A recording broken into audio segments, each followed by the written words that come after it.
আগুনটা কিভাবে লাগে আর এখন কি পরিস্থিতি একটু বলবেন?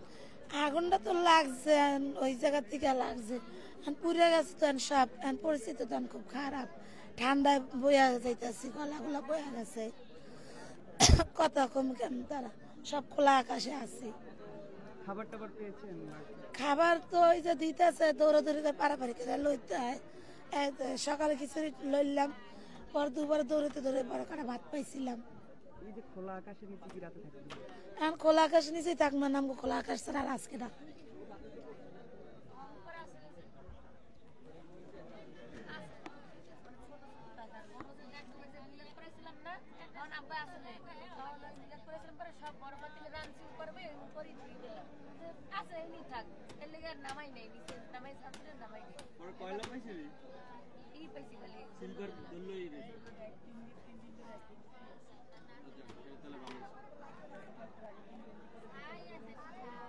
ফ্রিজে যে মাছটা ফেলে সব পুরো ছাই হয়ে গেছে, আর ফ্রিজের বেহা হয়ে গেছে, আর ইলিশ মাছ অর্ধেক করে পোড়া, ভিতরে আন্দি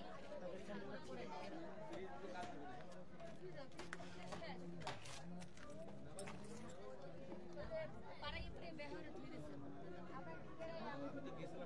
ভিতরে আবার তামা গুলি পেয়েছে না, অবস্থা খুবই খারাপ আসলে। গতকালকে থেকে যে ঘটনা হয়েছে তারপর থেকে তো আসলে আমাদের আশ্রয়ের কোনো জায়গা নেই। আমরা শুরু থেকে এখানে আসি, খুবই ঠান্ডা এবং দুপুরে রোদ্রে গরমের ভিতরে এক জায়গায় অবস্থান করতেছি। আসলে অবস্থা আর বলার মতো কিছু নাই, এবং পুড়ে যাওয়ার সময় আমরা কিছুই বাঁচাতে পারি নাই, সবই পুড়ে গেছে আমাদের। রাতে কি এখানে থাকবেন কিনা? এখন এখানে ছাড়া তো আর আমাদের জায়গা নেই, থাকার মতো কোনো আশ্রয় নাই। হয়তো বা এখানেই এই ঠান্ডার ভিতরে এভাবে থাকতে হবে, এছাড়া তো কোনো অপশন নাই।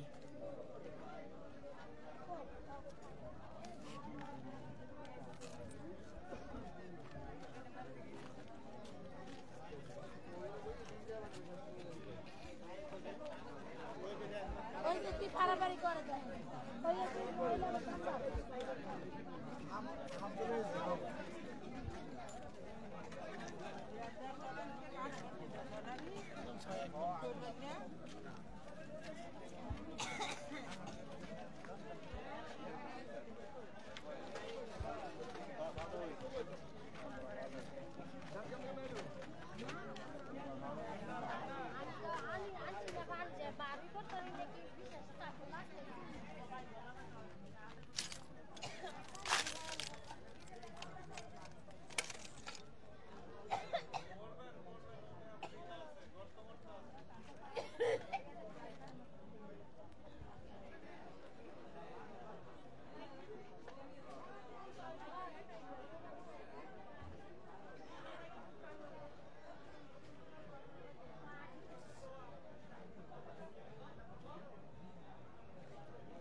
ইনশাআল্লাহ।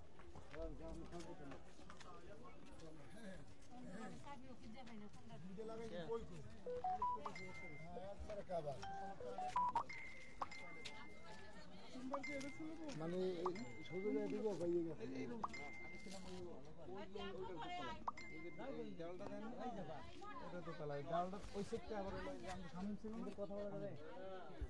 ভাই 3600 টাকা তার আনছে নবপুরতে, কিন্তু 250 গছ, 250 গছের টাইমে লাগবে মনে করেন 150 মাত্র 3600 এটাই তো ভালো অ্যালুমিনিয়াম আনছি 3200 পড়ছে, তাই সে ওই খরচপত্র লেগে 3600 পড়ছে। ভালো হয়েছে আমার রেডি হইতে না 800 টাকা। হ্যাঁ আমারটা অ্যালুমিনিয়াম হিসেব আছে না, আমারটা সেলভার এক কথা।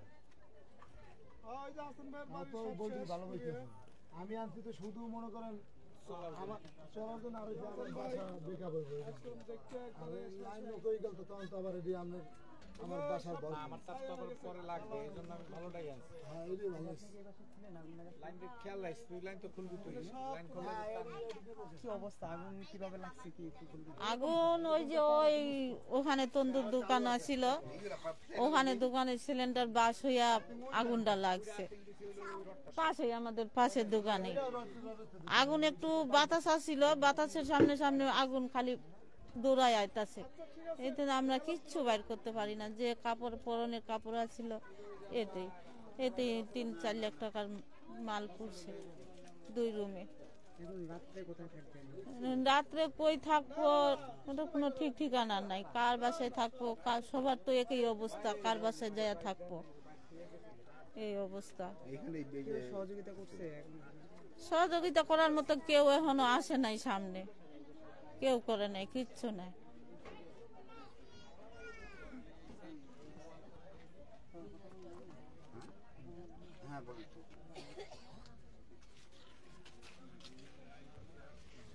আগুন লাগার সময় কোথায় ছিলেন আর কি দেখছেন, কি পরিস্থিতি? আমি বাসায় ছিলাম, মূলত বাসায় ছিলাম, 2টা বাচ্চা দুটার বাইরে করছি, আগুন যদি গায়ে আপদ আছে, বাচ্চা দুটার নিরাপদ স্থানে রাখমু কই আর মাল সামানের মুখই, কিছু মাল সামান নিতে পারে নাই, ওই বাচ্চা দুটা নিয়েই বাইরে গেছি।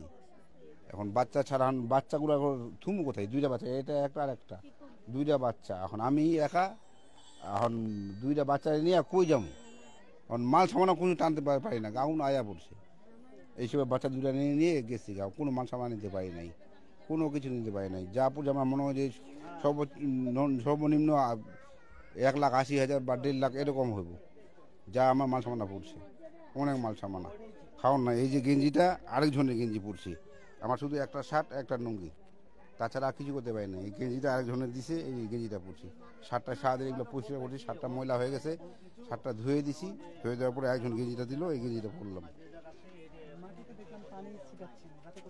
রাতে এখানে থাকবো, যার জন্য এই যে গরম মানে থাকা যায় না, বিছাবার মতো কিছু নাই, একটা ওই যে ঢোপ ছিল, ওই যে ভাঙ্গারি যে ঢোপগুলা, ওইগুলো আপাতত দিয়া ওইখানে আপাতত থাকতে হবে, তাছাড়া থাকার কোনো জায়গা নাই, এখানেই থাকবো, ওই যে পানি ছিটাই দিয়েছি ঠান্ডা হওয়ার লেগে, এখানে থাকতে হবে, উপায় নেই, কই যাবো।